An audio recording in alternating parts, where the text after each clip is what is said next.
blend wall of Washington, and you've been fearful about the future. You've been fearful about the lack of growth in our economy.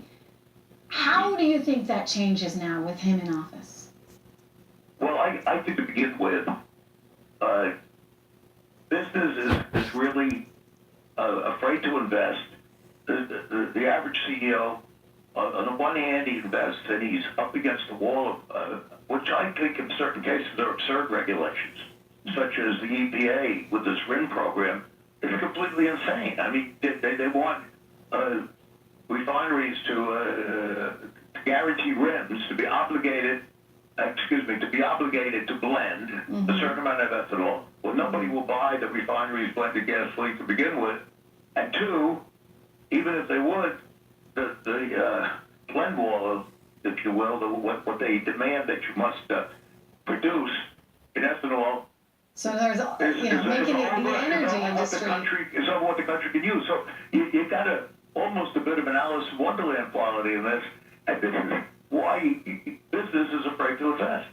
Hey, look, I'm a guy. I got 10 companies, 15 companies. I like putting money into America. You know, sounds corny, but I really love America, and I'm reluctant in many cases to put money in. And you have it with other regulatory agencies too. I mean, there's some that are better than others. I'm not going to go into it now. I may in the future, but So if you start to ease some of these regulations, and you think he's going to ease that, well, you change the perception. You don't want business to think they're at war with government, and this is what you have today. And that's one of the problems we have with our economy. And you do have a problem in the economy. You have to, and this lecture proves it, that outside of this little island of Manhattan and maybe, a few other urban centers where you have this huge wealth. I mean, you really have a lot of people that are worried about their jobs. You have a lot of skilled workmen in this country that can't work and can't produce. And I don't think Donald's saying we should put tariffs up, but that we should stop trade. But he says fair trade.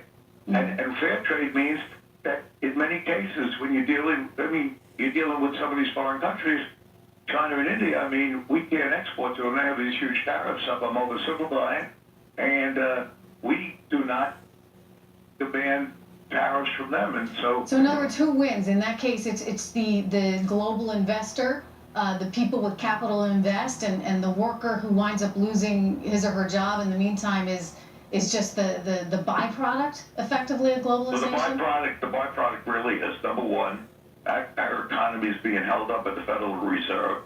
When you have zero interest rates, essentially, you build bubbles. You have bubbles, asset bubbles that are going to blow up. In real estate, that's starting to go now a little bit. I mean, in every area, you have these bubbles because people have nowhere to put their money. So the retirees are getting hurt in this country, as well as the skilled workers. So you brought up the Fed. I want to ask you, watch this clip from this morning. Fed Chair Janet Yellen saying today about how she's going to work with President-elect Donald Trump. Here she is.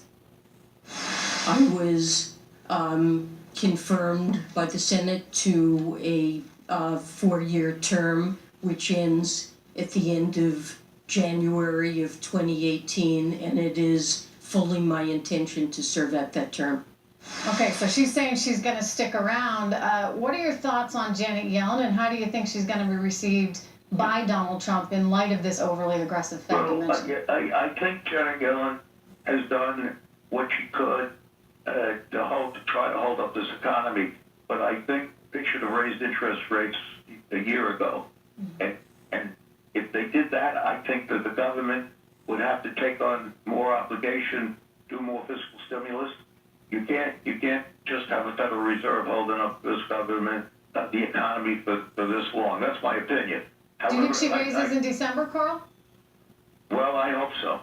And I'm not saying it because I have any investment in that area. I'm not an interest rate player. I dabble in it, but if anything, I didn't think they would until now. So it's not that I have. I don't have a book that I'm pushing here. Yeah, no, I hear you. But I do hope that they raise it. I think that you have to raise interest rates in this country, or you're going to have a bubble that's really going to be bad. We're already seeing interest rates go up just on the news that Donald Trump is going to be going into the White House with the expectation of lower taxes, less regulation, and the economic prosperity, hopefully that will all unleash.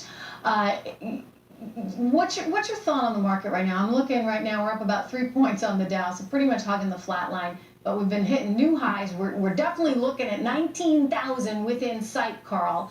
Yeah. What do you think about equities? What do you think about the stock Well, I look at it as, you know, when they went down 1,000 points the night he was elected, it was ridiculous.